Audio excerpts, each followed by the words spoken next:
Hello, bonjour à tous, bonjour Jean-Paul, Bonjour Françoise, c'est la bonjour forme, jeunes gens. vous allez Oui, bien? ça Oui, va, ça va. ça va. Alors, Je ça ne va suis parce pas en que, forme encore de cube, mais ça va. ah, je crois que vous allez nous dire quelque chose par rapport à ce cube qu'on a vu la dernière fois et en même temps, on verra les fondements et les portes de la muraille. Oui, alors, vous comprenez que si nous continuons ce que nous avons dit la dernière fois, le temple, si vous voulez, n'est plus composé que du lieu très saint. Qu'est-ce qui s'est passé dans le lieu saint? Eh bien, c'est là que on opérait d'ailleurs certains sacrifices, mais c'est là qu'on apportait du sang. Les sacrifices se faisaient souvent à l'extérieur, dans le parvis.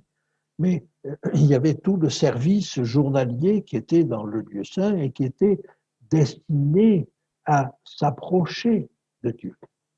Et seul le grand prêtre rentrait une fois par an dans le lieu très saint. Eh bien là, nous sommes dans une situation où tout le peuple, tous les élus sont dans le lieu très saint, au contact de Dieu, voyez. Et toute cette approche qui est effectuée grâce au lieu saint a disparu, voyez. Et ça se comprend. Et on se retrouve encore dans cette forme-là. Alors, j'aimerais vous parler maintenant des portes et des fondements. Parce que ces portes, ces fondements ont des noms. Regardez ce qui est dit. Verset 19. Les fondements de la muraille de la ville étaient ornés de pierres précieuses de toute espèce. Et on va nous parler de tous ces fondements et de toutes ces pierres précieuses. Donc, nous verrons que tous ces fondements sont différents. Mais on va nous dire, au verset 14, la muraille de la ville avait 12 fondements et sur eux les 12 noms des 12 apôtres de l'agneau. Donc, si vous voulez, les fondements de cette ville, de cette église, de cette Jérusalem, les fondements, c'est quand bien même, excusez-moi, les fondements, c'est quand même les 12 apôtres. C'est-à-dire que c'est à partir d'eux que s'est bâtie toute l'Église. Alors évidemment, on suppose, si vous voulez, que partant de Jean, partant du 1er siècle, le peuple de Dieu est fait de l'Église. Bien évidemment, le peuple de Dieu a commencé bien avant. Le peuple de Dieu était représenté avant, non pas par l'Église, mais par le peuple juif. Bon. Et le peuple juif a continué, en partie, pour sa part, à faire partie du peuple. Mais ce que j'aimerais voir avec vous, c'est qu'il y a des portes, et sur les portes aussi, il y a des noms. Alors regardez. Les 12 portes, verset 21, étaient 12 perles. Chaque porte était d'une seule perle. La place de la ville était d'or pur, comme du verre transparent. Et qu'est-ce qu'il y a sur ces portes? Voilà, c'est au verset 12 que nous le trouvons. Elle avait une grande et haute muraille, elle avait 12 portes, et sur les portes 12 anges, et des noms écrits, ceux des 12 tribus des fils d'Israël. Alors, vous voyez, les fils d'Israël ne sont pas oubliés. Vous avez sur les fondements les noms des apôtres, et sur les portes, les noms des 12 tribus d'Israël. Mais quand même, ça pose un problème. Dans une ville, qu'est-ce qui est construit en premier? Je vous pose la question, François. Est-ce qu'on pose les portes de la ville et puis après on construit la ville autour des portes? Non. On construit en premier des fondements. Qu'est-ce qu'on pose en dernier? Eh bien, on pose en dernier les portes. Quand les fondements sont posés, quand la muraille est construite, en dernier, on pose les portes. Donc, vous voyez, en nous parlant des fondements et des portes, on nous parle des bases et de la finition. Bien. Maintenant, qu'est-ce qui vient avant? Israël ou l'Église? Normalement, c'est Israël. Alors, comment comprendre qu'Israël est représenté par les portes et que l'Église est représentée par les fondements? Il y a quelque chose qui est illogique là. C'est illogique, sauf si on se rappelle que les 12 tribus d'Israël, dans l'Apocalypse, eh bien, ce sont les 144 000. Au chapitre 7, vous avez un sceau qui est mis sur 144 000 personnes. Et ça représente quoi? Ça représente l'Église des derniers jours.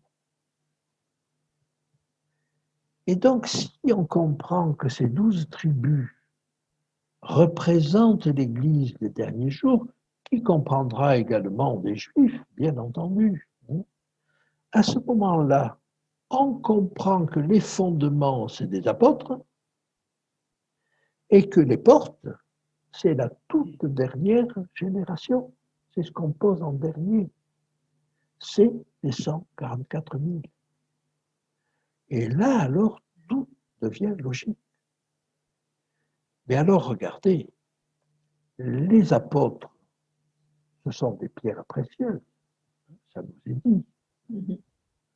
Mais les portes, qu'est-ce que c'est des portes? C'est des perles. C'est encore plus précieux que des perles précieuses. Et alors, il y a quelque chose de plus extraordinaire quand même dans ce symbole.